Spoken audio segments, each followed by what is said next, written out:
I would like to call this special meeting of the Lammersville Unified School District Board of Education to order at 6:32.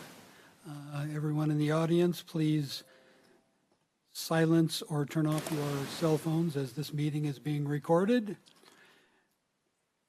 I would like to ask everyone now to rise for the Pledge of Allegiance.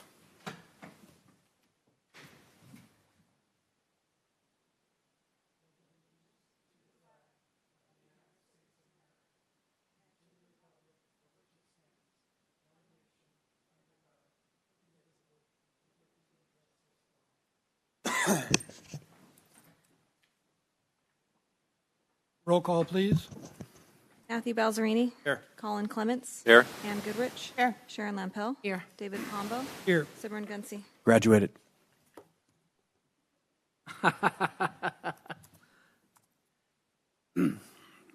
Approval and or corrections to the agenda. There are none. Move to approve the agenda. Second. All in favor? Aye. Opposed? Agenda approved. Item 5, reading of public comments, receiving of public comments. The board shall give members of the public an opportunity to address the board either before or during the board's consideration of each agenda item. At a time so designated on the agenda, the members of the public may also bring before the board matters that are not listed on the agenda at a regular meeting. The board may refer such a matter to the superintendent or the designee or take it under advisement, but shall not take action at that time. The board may place the matter on an agenda of a subsequent meeting for discussion or action. Presentations by the public shall be held to a reasonable length, normally not to exceed 3 minutes. I see no public comments, so we shall move forward to item 6. Consider approval to adjourn from regular session to open public hearing for input on the 2018-2019 Local Control Accountability Plan and the 2018-2019 budget. So moved. Second. All in favor? Aye. Opposed? We are now adjourned to public hearing.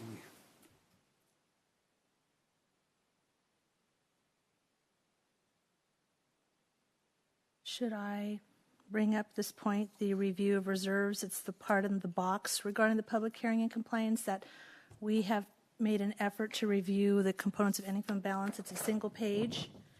This information is also located in the budget document as well as a balance by resource. It contains that we meet the 3% required reserve and potential expenses that the district could incur in the future, and so we line item to assign it. If the board ever so chooses to commit, then we would have to take a formal action to commit any of these balances. Superintendent and I review these. Are there any questions or comments by the board?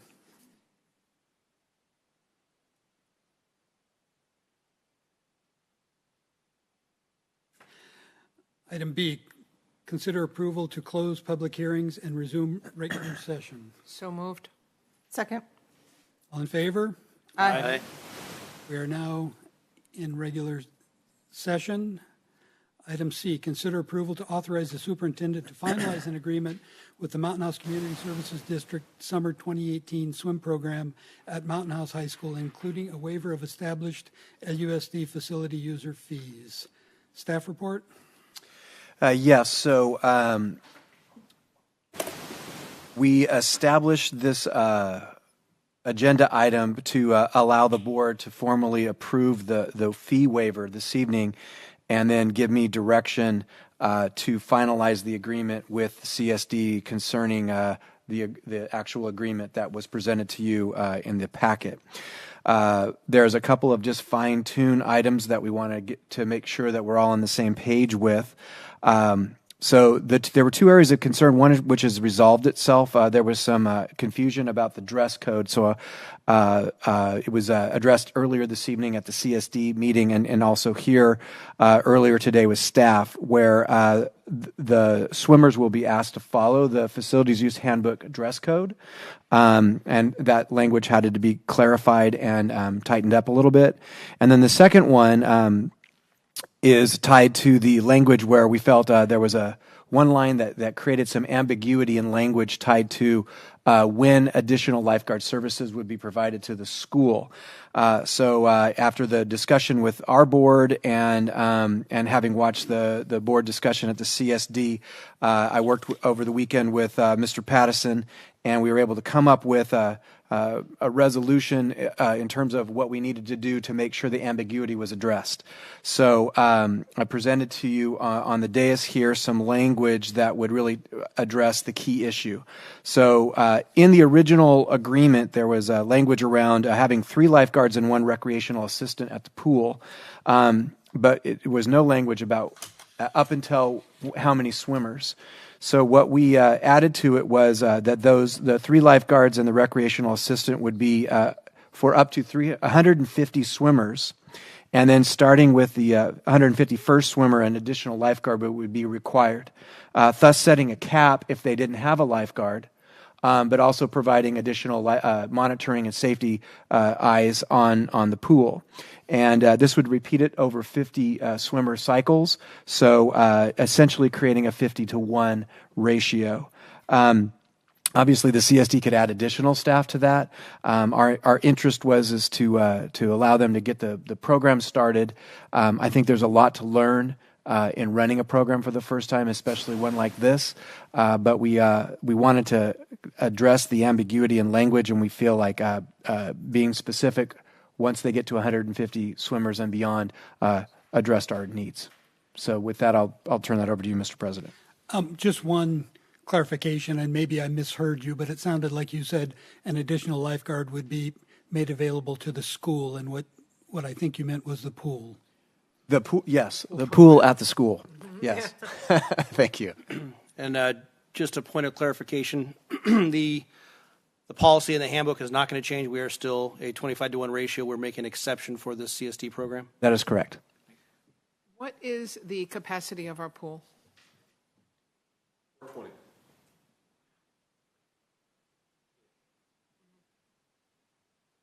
Say in the microphone for the record. 420.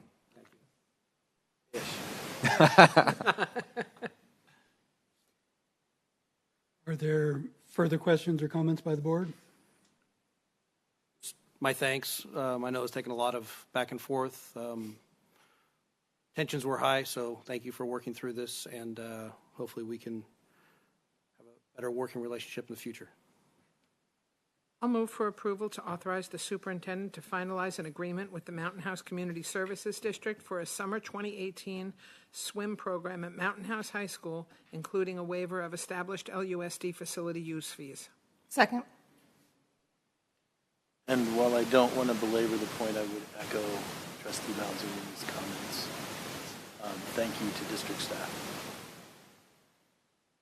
And I too would like to thank district staff and CSD staff and board for working to work through the pitfalls that we came upon in working through this. And I would also like to thank the facilities committee for going above and beyond to try to get this thing done in the fastest possible manner.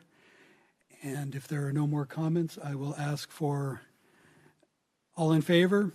Aye. Opposed? Motion carries. Move to adjourn. Second.